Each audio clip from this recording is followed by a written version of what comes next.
Unit 8, Lesson 4, Exercises 3 and 4A.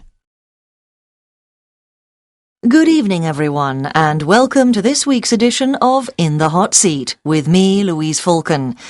Tonight, my guest is Bob Craven, Chief Executive of the supermarket giant Smithson's. Good evening, everyone. Welcome to the programme, Bob. It's good to finally have you on the show to answer a few questions. It's my pleasure, Louise. Could I start off by asking you about the success of Smithson's?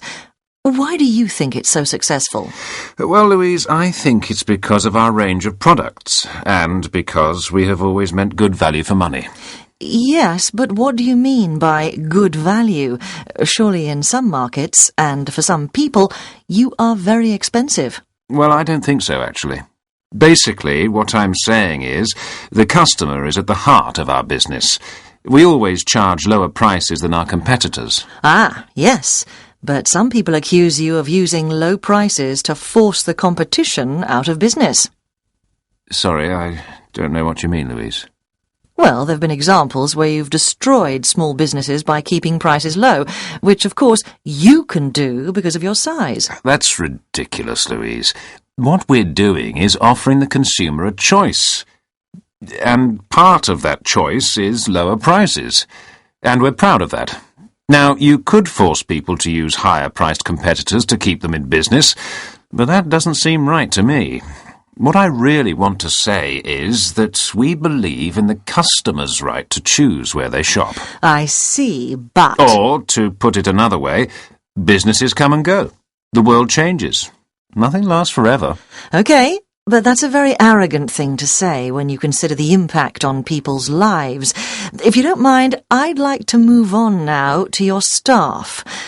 There have been criticisms of the fact that, as a company, you pay low wages, and also there are accusations that some of your clothing suppliers may use child labour and sweatshops. Right, well, I can't comment on our suppliers, but what I can tell you is that in many markets our workers are paid over the minimum wage, and as a company we do a lot for charity.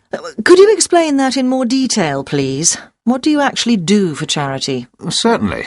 I can tell you that Smithson's gives about 2.5% of its profits to local community projects. Could you be more specific? Because many people have claimed they haven't seen the results of these community projects. Yes. Well, for example, if we build a new store, we also set aside money for a community centre or park. People like Smithson's, Louise. We do a lot for people. Yes, but what about the negative impact of Smithson's? I'm sorry, I don't follow you. OK, let me rephrase that. What I'm talking about is economic and social damage which big multinational companies like yours can do around the world. Could you give me an example? Yes. The fact that as a company, you are anti-union. You don't let employees join workers' organisations. Yes, that's true. We don't think that unions are a good idea for staff or the company as a whole. But why not? What I mean is, what are you worried about? I don't think we're worried at all. I'm sorry, I don't see what you mean by all this damage you talk about. I see only benefits. Perhaps in some ways we are victims of our own success. We are almost too successful, but that's down to our customers. Statistics show that in the markets we have entered recently, it is actually the poorest sections of society who benefit most. To be more precise, we really appeal to everyone and alienate no one. Right. Another question for you now is this. This is the end of CD 2.